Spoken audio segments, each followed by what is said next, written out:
Words can be harmful. So what?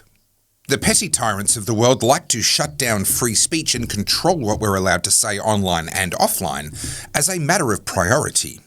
And one of the arguments they use to justify their censorship is that they insist that words are violence, which has always been funny to me because no one's ever been punched in the pronouns. Which makes a funny punchline, pun fully intended, but actually there is some truth to the claim that words can be harmful. That's true. And free speech defenders such as myself, well, we actually make a mistake if we try and insist that that's not true, that words aren't harmful or hurtful, because they are. The fact is, words carry ideas, and ideas are the most powerful force known to man, and ideas can most certainly be harmful. So the correct response when people say words are harmful is not to say, no, they're not.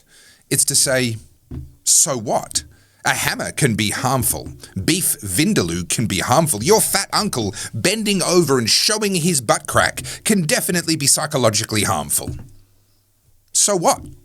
See, there's a second unspoken assumption built into this idea that words are harmful and so the government should do something.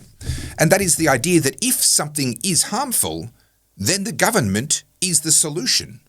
Because of course the government can fix it. What we often don't realise when we have these sorts of debates about free speech, etc., is that the person on the other side of this issue doesn't just see this issue differently. They see the whole world differently. And that's why they see the issue differently. There's a set of assumptions of ground truths that they hold, and they won't change their perspective on this issue for as long as they're looking at it through these unspoken assumptions. So today I'm going to challenge and rebut one of the biggest and most harmful assumptions of all, the assumption that the government could fix everything if we just gave it enough power. And I'm going to give you the tools to spot when someone is viewing the world through this lens, and I'm going to give you the counter-arguments that you need to help you to respond. But before we get to any of that, my name's Topher Field, this is the Topher Project, and I help busy people like you to cut through the crap and make sense of the nonsense that surrounds us. I'm 100% viewer supported, so please help me to keep the Topher Project going by buying me a coffee via the button at topherfield.net. And if you appreciate my videos and how I help to clarify complex issues, then you'll love my books. There's my first best-selling book titled Good People Break Bad Laws.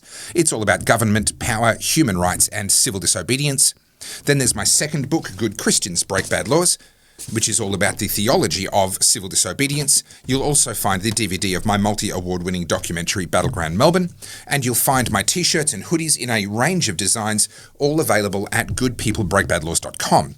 And in case you haven't heard yet, I am discontinuing these 5 designs. These are some of my favourites, to make way for some new designs coming up soon. So you've only got about a week left till the end of November to grab any or all of these designs, these 5 that you see next to me, before they will be discontinued forever. And everything that you do buy from goodpeoplebreakbadlaws.com is going to help me to keep the Topher Project going. Okay, where does this idea come from that if something is harmful or hurtful or bad, that we should get the government involved? Well, there's a few theories on where that concept comes from.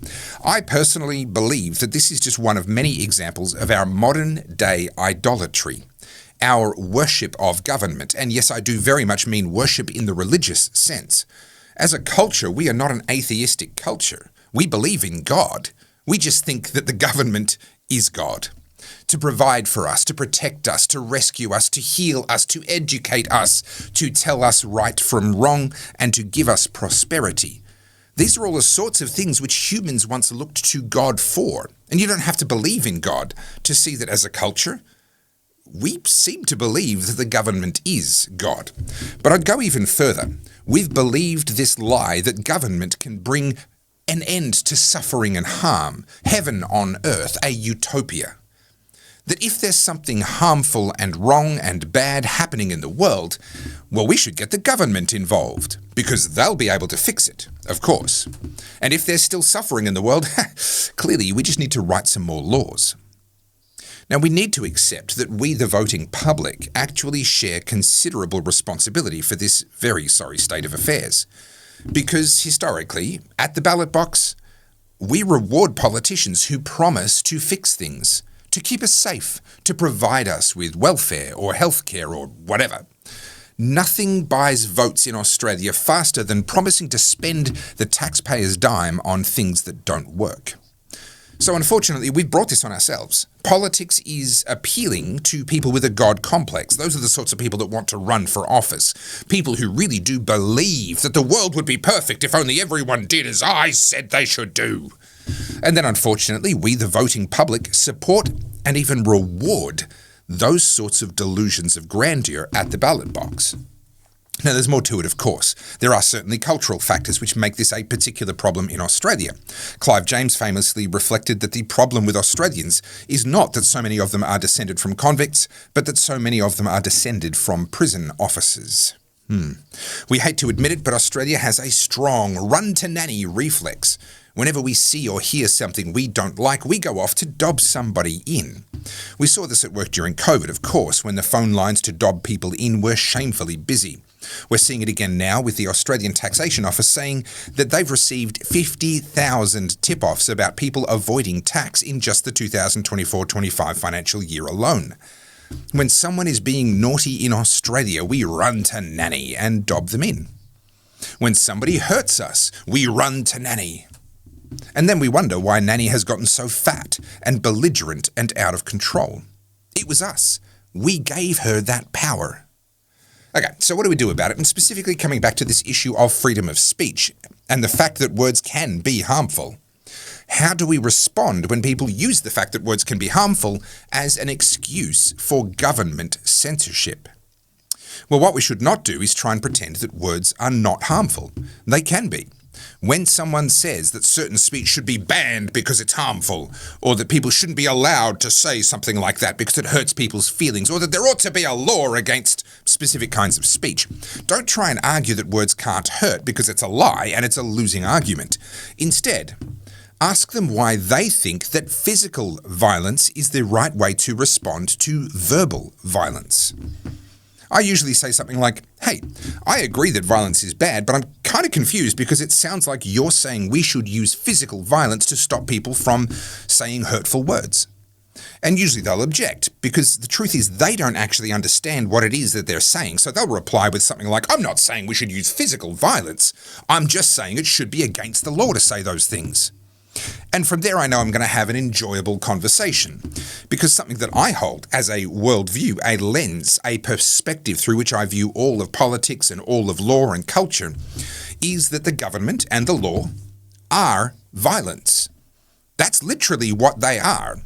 And to make a law is to make a threat of violence, because a law is simply permission for approved people to use violence for approved purposes.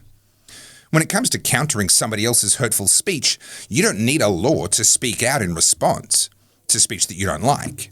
Nor do you need a law to walk away so that you don't have to hear them anymore. Or to speak up and urge others to walk away. Or to call for a boycott or whatever it may be. You only need a law if you're going to do something to them physically. Stop them, arrest them, fine them, imprison them. Laws are permission for approved people to use violence for approved purposes. That's what the law is, each and every time. And that is okay in certain circumstances. People should absolutely be able to use physical violence when necessary to apprehend, for example, suspected murderers or thieves. But this rule that laws are violence is universal. It applies in every case. There are no exceptions. So when someone calls for there to be a law for the government to stop whatever, in truth, they're calling for the use of violence. Again, people object. You can't say that all laws are violence. They don't use violence to enforce jaywalking laws. Yeah, they do. The only reason they don't use violence is if you don't try and stop them from enforcing that law on you. You better stop when they tell you to. You better give them your info when they demand it. You better pay that fine. Because if you run, violence. If you refuse to give your details, violence. Not in the sense that they're going to beat you to a pulp, but they're going to slap you in handcuffs, drag you down to the station, lock you up for as long as necessary until you do as you're told. That's a violation of your human rights. That is violence. If you refuse to pay the fine for long enough, well, eventually sheriffs with guns on their hips will show up at your door to take things from you. And if you say no then, well, you better believe there'll be violence. If you don't believe that violence is behind every single law without exception, even the pettiest of laws, that's only because you've never said no for long enough to discover the violence behind. Eventually, if you keep saying no for long enough, the government will resort to violence. And they'll justify it in all sorts of ways. Oh, he's in contempt of court. Oh, he resisted arrest. Whatever the excuse may be, ultimately, violence will come in the name of even the pettiest of laws if you say no for long enough. You'll get imprisonment, extortion, threats, restrictions, violations of your human rights until you do as you're told. So when someone says to you, words are violence, so there ought to be a law, reply to them that laws are violence, and using physical violence is no way to respond to verbal violence. Now, personally, I don't want laws to stop hate speech or racist speech or any kind of speech, because I want racist and hateful people to out themselves publicly. I want to know where they are, so that I can avoid them, have nothing to do with them, ensure that I don't employ them or use their businesses or have anything to do with them. We know that racists exist. We know that some people are hate-filled assholes. That's true. But silencing them doesn't stop them from existing. It just gives them victim status, which they use to spread their hate in whispers. Let them speak publicly. Yes, it's hurtful speech. Yes, that speech is harmful. But then we respond with counter-arguments and by exercising our freedom of association to have nothing to do with them. And when we do that, we ensure that their words are more harmful to themselves than they are to others.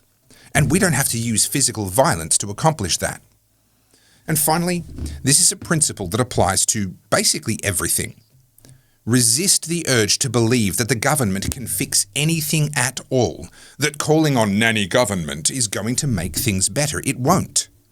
As Ronald Reagan famously said, the 9 most dangerous words in the English language are, "I'm from the government and I'm here to help." It's time we realized that government is not God. It can't and it won't save us. And every time we ask the government to create utopia, heaven on earth, by writing laws to fix our problems, all we do is create violence instead. My name's Topher Field. This is the Topher Project, and this is what I do. I bring perspective to the world and help busy people like you to cut through the crap, make sense of the nonsense, and to have an answer for people who see the world differently to you. Now, if you've found this video in any way thought-provoking, then I suggest you get one or both of my books about government, power, law and order, human rights, and civil disobedience. My first book, Good People Break Bad Laws, this is all about the role of civil disobedience in a modern society. My second book, Good Christians Break Bad Laws, is all about the theology of civil disobedience. And I really dive deep into this idea of modern-day idolatry in that book, The Worship of Government. You'll find both my books on Amazon, but you'll also find them at goodpeoplebreakbadlaws.com, where you will also find my DVD documentary, Battleground Melbourne, as well as my t-shirts and my hoodies in a range of different designs, including 5 original designs, which are about to be discontinued at the end of November. So head over to goodpeoplebreakbadlaws.com and grab all your favorites while they are still in stock. Thank you for watching all the way to the end. Please like, comment, subscribe, and as always, think free.